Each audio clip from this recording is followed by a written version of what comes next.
vírgenes, cruces, cristos, lápidas y tumbas. Las imágenes de un cementerio suelen incomodar y asustar a la mayoría de las personas. Sin embargo, la muerte y los ritos funerarios son algo que nos ha acompañado como humanos desde el origen de los tiempos. Las prácticas han cambiado, sí, pero nuestra conciencia de tener una vida finita nos ha inclinado a tener monumentos funerarios y rituales aún desde la antigüedad. Los rituales de inhumar a las personas en la cocina. Eso es muy de la experiencia grecorromana y me llama mucho la atención porque tiene que ver mucho con el tema de la palabra hogar. El hogar de las casas es donde está el hogar, la cocina. Y ahí pues han habido hallazgos de hace miles de años donde inhumaban a las personas debajo de donde estaba el hogar en la cocina. Antes de la construcción de los primeros cementerios de la ciudad, los muertos eran enterrados en las iglesias. Mientras más cerca se pudiera estar del altar, mejor, ya que más rápidamente se llegaría al cielo. Esto, sin embargo, significaba problemas de salubridad para los vivos, quienes debían soportar los vapores y secreciones de los cuerpos que se descomponían bajo los suelos de los templos. El problema de acumulación de cadáveres no solamente está soportado en un tema de mentalidad religiosa. Yo me quiero salvar. Y la vida eterna es más larga que la vida corporal. Entonces, el tiempo que voy a pasar por fuera de mi cuerpo o muerto es más largo que el tiempo que va a estar vivo. Ventaja de estar muerto, ya no peco más. Pero el cuerpo lo tenía que guardar en alguna parte. Entonces, puesto y sepultura fue una manera de operativizar esa mentalidad religiosa. ¿Qué significaba? Yo en vida tenía que cumplir ciertos parámetros y ciertos preceptos religiosos. Entonces me sentaba en un espacio privilegiado del templo, pero como era de una buena familia, también estaba pagando para ser sepultado en ese mismo espacio. ¿Qué quiere decir? Que también teníamos una jerarquización social al interior de los templos y una acumulación de cadáveres diferencial, porque los puestos de privilegio, pues teníamos menos población privilegiada. Entonces en los presbiterios, la parte como reservada a los sacerdotes, vamos a tener menos muertos que en las entradas o en los atrios. Para el siglo XVIII, el rey de España ordenó la construcción de cementerios fuera de las ciudades, pero la reticencia de los feligreses de enterrarse lejos de las iglesias por no estar lo suficientemente cerca de Dios y las guerras de independencia retrasan los proyectos de construcción. El primer cementerio de Envigado se funda en 1850, cerca de la parroquia de Santa Gertrudis, como un cementerio católico. La importancia de que el cementerio fuera o no fuera católico tenía mucho que ver con la fe. Cuando los cementerios aparecen como reemplazo de las iglesias, como sitios de enterramiento para las personas, se vuelve supremamente importante la consagración de la tierra.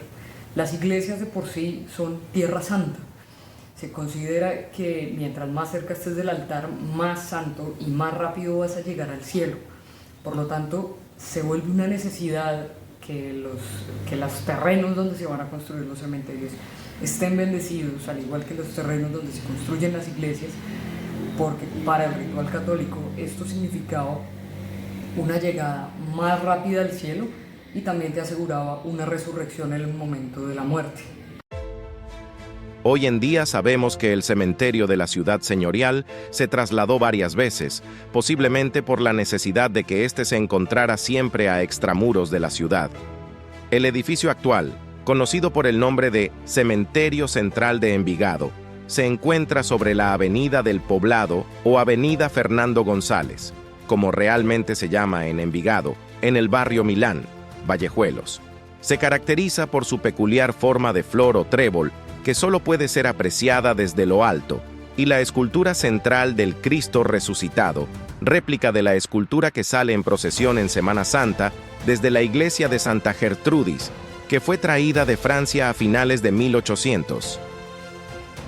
Es también curioso apreciar que, a pesar de su antigüedad, hoy en día solo tenemos 2 tumbas en tierra de importantes personajes del municipio.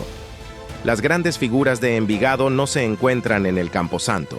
Algunos se encuentran en iglesias de la ciudad como Fernando González y Débora Arango, mientras que otros prefirieron el cementerio San Pedro para su última morada como Marceliano Vélez o el doctor Manuel Uribe Ángel. Es que Envigado no tenía vida propia. Envigado era una extensión de Medellín. Entonces, ¿dónde ocurrían las cosas? Independiente de que estuvieras en la finca o que vos estuvieras ahí como un territorio, pues en Envigado tú dormías y vivías acaso, pero la vida pública se hacía en Medellín. Entonces el cementerio de Medellín, de esas élites de Medellín, era el San Pedro. Independiente que estuvieras en otra banda, que estuvieras en los sectores de Aná, o sea, por la actual Iguaná, o que estuvieras en el Poblado, la gente se iba a sepultar entonces, era en Medellín, porque era realmente a la cabecera que tú estabas. Obviamente como Envigado crece, pero es que es un fenómeno del siglo XX, como Medellín misma es un fenómeno del siglo XX, entonces hoy ya nos podemos hacer las preguntas que son muy interesantes y muy lógicas. Pero hay que entender que los cementerios tienen exactamente la misma vida que las poblaciones que los crean. Entonces, si lo importante, comillas, ocurría era en el centro urbano de Medellín, los muertos también se iban a quedar en el centro urbano de Medellín. Caminando por el cementerio, notamos que hay un objetivo de uniformidad en el espacio. Algunas de las lápidas han sido retiradas y cambiadas por lápidas provisionales de plástico, mientras que algunas, pocas, sí han podido quedarse. Las pocas lápidas conservadas, digamos como no uniformes, que podemos observar en el cementerio de Envigado, tienen características comunes. Generalmente son de mármol blanco y tienen imágenes. Tienen tallas en bajo relieve de imágenes de la Virgen, imágenes de Cristo, imágenes religiosas. En su mayoría son lápidas de mármol blanco. Este tipo de lápida hace recordar un poco a esas lápidas de principios del siglo XX, finales del XIX, importadas desde Europa y hechas en talleres italianos, en talleres franceses, y que llegaban aquí pues para el uso de las clases más altas. Por otro lado, el cementerio presenta un halo de soledad inusual. En el espacio encontramos maravillosos jardines con flores y árboles frutales, y sin embargo, en las tumbas no hay vida. No hay jardineras, decoración o fotos. No hay fotolápidas, estampitas de santos, vasos de agua u otros rituales funerarios comunes entre las personas de Medellín. La ausencia de personalización o rituales propios hace que el espacio se sienta frío, sin vida. Contrasta en gran medida con el color exuberante de las galerías del San Pedro, vibrantes en color, flores y muestras de amor y respeto por los difuntos. Los cementerios son lugares de memoria que no deberían perecer nunca, porque el cementerio da cuenta de todo lo que pasa en la sociedad, no solamente a nivel económico o social, sino también a nivel emocional. Entonces, el ritual dice mucho de una persona. Y digamos, desde la visión de la historia, uno puede encontrar muchas cosas digamos, en los libros, investigando, en los documentos de archivo, incluso en los archivos que son tan particulares como las actas de inhumación o exhumación que encuentra uno en el cementerio. Pero el ritual, la emocionalidad, las prácticas, las costumbres, los oficios, son cosas que se dan en la vida cotidiana, que son objeto de lectura del momento. Entonces, a medida que se van transformando esos rituales, pues obviamente se van perdiendo cosas, pero ese ritual dice mucho de una sociedad. Dice mucho de una sociedad la relación que tenga con la muerte y cómo, digamos, se normaliza o no formas de morir, formas de ritualizar, formas de preparar, de acompañar. Entonces yo creo que es un espacio de memoria que no debería perderse, independiente del ritual que la persona quiera cuando fallezca.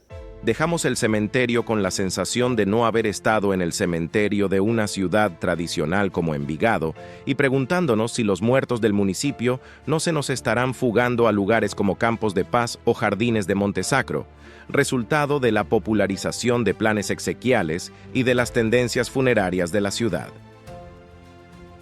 El cementerio central de Envigado, limpio y estético, tal vez demasiado, da la sensación de ser casi un no lugar. Está, pero no está. La gente, vivos y muertos, pasan por allí, pero no dejan huella de su visita y, finalmente, lo que tenemos es un edificio curioso en forma de flor, como si la ciudad de los vivos y la de los muertos no tuvieran nada que ver.